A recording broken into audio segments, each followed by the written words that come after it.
How do you deal with other people's opinions of you? Well, the accepted philosophy in my theocratic background, which is a 12-step program, which I wrote about in my book Recovery, is other people's opinions of you are none of your business. It's very easy to establish an ideal like that, isn't it? Other people's opinions of you are none of your business, and therefore I shouldn't speculate, far less care as to what other people's opinions are. But as social creatures, we have biological imperatives that exhibit psychologically to care about what other people think of us. When we were grooming apes, do we groom up? Do we groom down? Do we groom the people with more status than us, or do we groom the people with lower status than us? In chimpanzees, it's interesting to see which kind of relationships are considered more important. If I think someone doesn't like me, I've really start thinking, I wonder why they don't like me. They may, I don't even know if they like me or not at this stage. Why don't they like me? Oh my God, could it be because of this?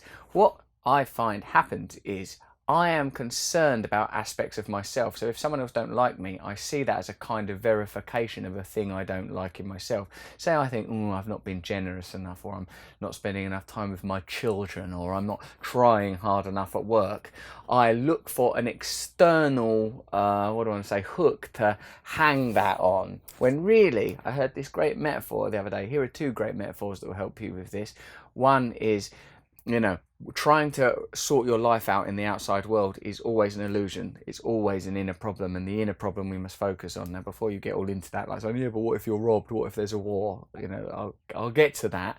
The first thing is, if you looked in a mirror and you had mud on your face, this is someone I'm working with called Karen, said, it's like trying to get the mud off the mirror when you know the mud's on your face.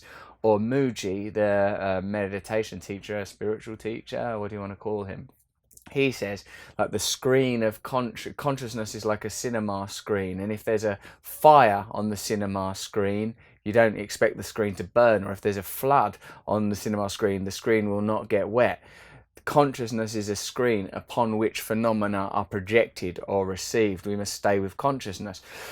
Someone like Eckhart Tolle would say, even if we are in prison for the rest of our lives, we are not in prison for the rest of our lives in this moment. In this moment, you are in a room. You can look out of the window. And, I guess that would apply to all sorts of extreme conditions. So, the way to handle other people's opinions on you is to let go of trying to control them. Otherwise, you will morph yourself into some horrible hybrid of what you think other people think you should be, and you will lose your connection to the truth of who you are. Let go of other people's opinions on you and do what you know to be right. Don't do what you know to be wrong. Hello, I'm doing these new videos more frequently now. Please hit the notification button at the end of this video, because then you'll get a little bell when I post a new video, and I'd like you to get a little bell when I post a video. Then I can, I don't know, be buzzing away in your pocket.